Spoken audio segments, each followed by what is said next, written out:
Vážení priatelia, už po druhýkrát sa vám prihováram zo štúdia videoklubu pri Mestskom kultúrnom stredisku v Brezne, aby som vás informovala o politickom, spoločenskom, kultúrnom a športovom dianí v našom meste za druhý štvrťrok 1989. Vo veľkej sále hotela Ďumbier sa 10. apríla uskutočnil 9. ročník Festivalu politickej piesne Brezno 89. Podujatie, ktoré zorganizovalo Mestské kultúrne stredisko v spolupráci s Mestským výborom Socialistického zväzu mládeže v Brezne, sa nieslo v znamení 45. výročia Slovenského národného povstania a 13. ročníka Svetového festivalu mládeže a študentstva v Pchongjangu. Víťazom súťaže solistov sa stal Vladimír Bušniak z Podbrezovej a víťazom kategórie hudobných skupín hudobná skupina Meteorit z Čierneho Balogu. Ako hostia sa na festivale predstavili hudobná skupina Junior so speváčkou Evou Wolframovou a banskobystrická jazzová skupina BB Band.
Sa v priestoroch závodného klubu revolučného odborového hnutia uskutočnila krajská súťaž tramských, country a folkových skupín Zaprášenými cestami Brezno 89.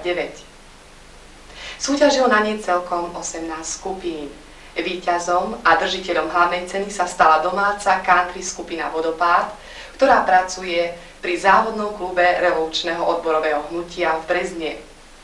Vyvrcholením podujatia bol country bál, na ktorom účinkovali súťažiace skupiny i ďalší host prehliadky hudobná skupina 3+1 z družobného mesta Nový Bydžov.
Na prvomájových oslavách v Brezne sa zúčastnila delegácia straníckych a štátnych orgánov okresu a mesta, vedená tajomníkom okresného výboru Komunistickej strany Slovenska, inžinierom Jánom Králikom, kandidátom vied.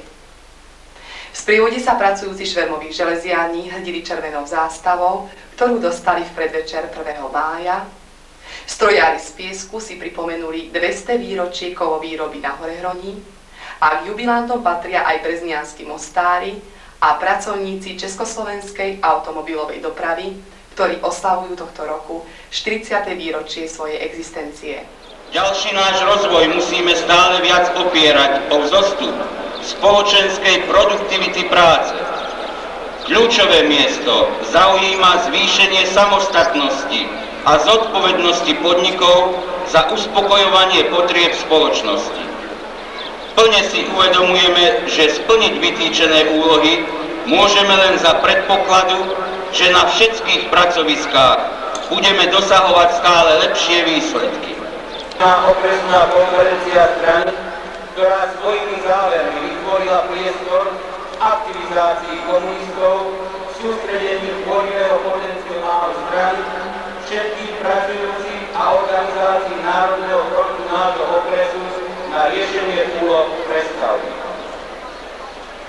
Súdružky, súdruhovia, dovolte mi, aby som pri tejto slávnostnej príležitosti úprimne poďakoval robotníkom, družstevným rolníkom, príslušníkom inteligencie a všetkým, ktorí statočnou prácou prispievajú k spokojnému a mierovému životu nášho ľudu.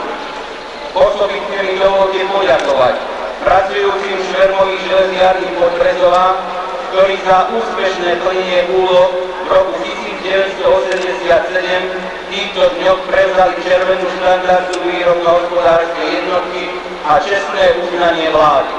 Splnenie celoobecného socialistického záväzku na počesť 70. výročia Veľkej októbrovej socialistickej revolúcie. Vysoko si vážime prácu všetkých vás, členov brigád socialistickej práce, brigád pracujúcich brigádnou formou organizácie práce a odmeňovania, ktorých postoje a zodpovedný vzťah k práci sú príkladom najmä pre našu mladú generáciu. Blahoželám kolektívom a jednotlivcom, ktorí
Nebol čistý zámer.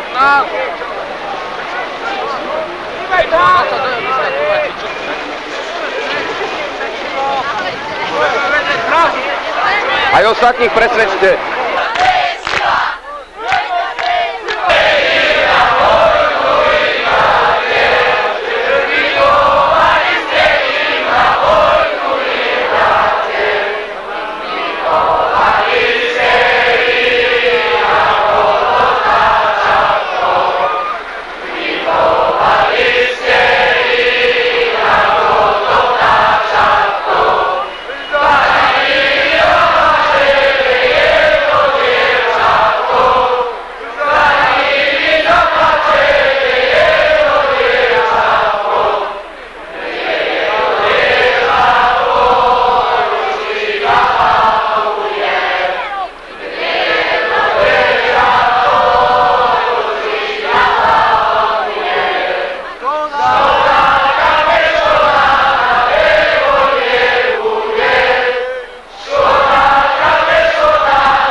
Vážení spoluobčania, pracujúci študenti, ešte raz vás chcem privítať v mene Občianskeho fóra v meste Brezne na účasti, ktorou chcete podporiť štrajk mládeže a celej tejto spoločnosti za to, čo začali študenti v Prahe.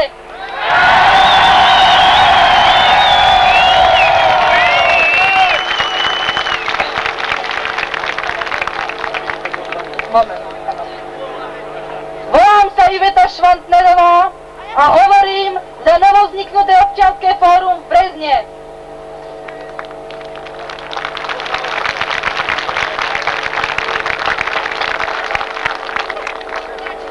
Dňa 26.11.1989